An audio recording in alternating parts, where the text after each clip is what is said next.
All right, so today you're going to finish the activity, the classification pyramid activity. This is what we're going to work on today. So you're going to be turning your spreadsheet that you worked on 2 days ago, you're going to be turning that into this. I missed two. We're going to be turning that into this, where you can visibly see all the different levels of classification for your specimen. So this is I chose the lion as my specimen. You can choose whichever animal you want to do. You can't choose the lion, but you can choose whatever other animal you want to do. And you're going to, first step, if you should have already finished the spreadsheet, the first step is to take all of your animals, your organisms, and find a picture for them.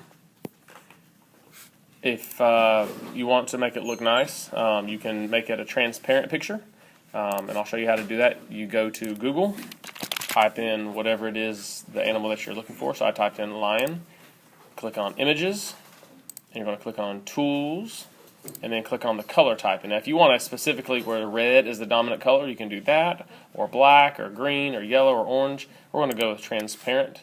And what that's going to do is that's going to make the back of the image transparent. So once you've got your transparent picture, remember, and you're not going to copy the thumbnail, which is this thing over here. You're going to copy the actual picture that has, it's like a checkerboard background to it.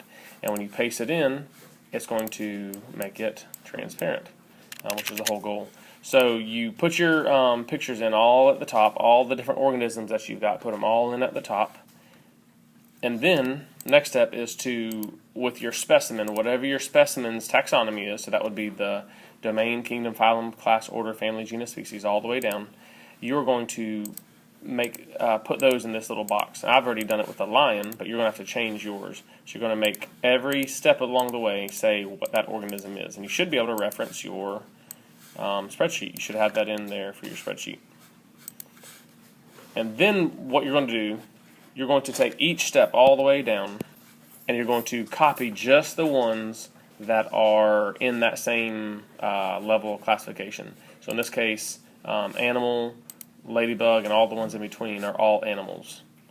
And then so you'll copy those from the top row down to the next row, and then you're going to do the same thing for phylum and class and order. You're only bringing down the ones that have the same thing, the same level of classification as the organism that you chose.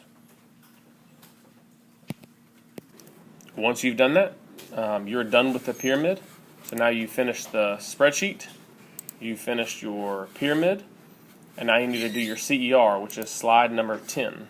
It says which level of classification contains the most organisms, and you can delete this orange box, but you're going to complete this. And you can use your pyramid as some evidence. You've worked on this. You can use your pyramid and some of the information. You'll have to explain a little bit of it, but you have to you can use this pyramid as your evidence. And so that in your online notebook, that's what you need to do: your spreadsheet, your pyramid, and your CER. And then it's time to move it over to your online notebook.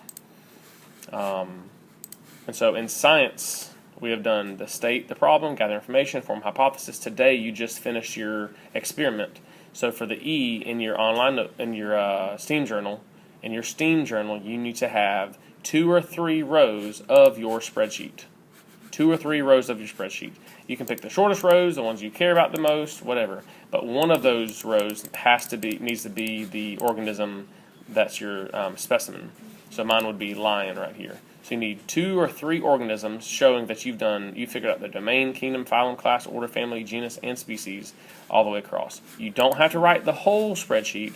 Just pick 2 or 3, one of them being your specimen, and then put it down on the spreadsheet. Then you're going to draw out sketch out your pyramid. You've already done the work. Now all you have to do is just write it. You can do it in written form. You don't have to draw. You're not going to have to cut and paste stuff. What I did is I wrote mulberry, ladybug, mosquito, wolf, lion, octopus, all on the first row. And then every row after that, I just abbreviated. So I put LB instead of ladybug, MOSQ instead of mosquito, octo instead of octopus. And then you would go on, continue down and down and down and down all the way. So you're doing a written version, I guess, instead of a picture version. You're going to do a written version. So that's finishing the E. And then the A and the R, I would skip a page. I would skip one page for the A and the R because you're going to be doing that in math class. And then go to the next page and do your CER, which is just rewriting what you've done here.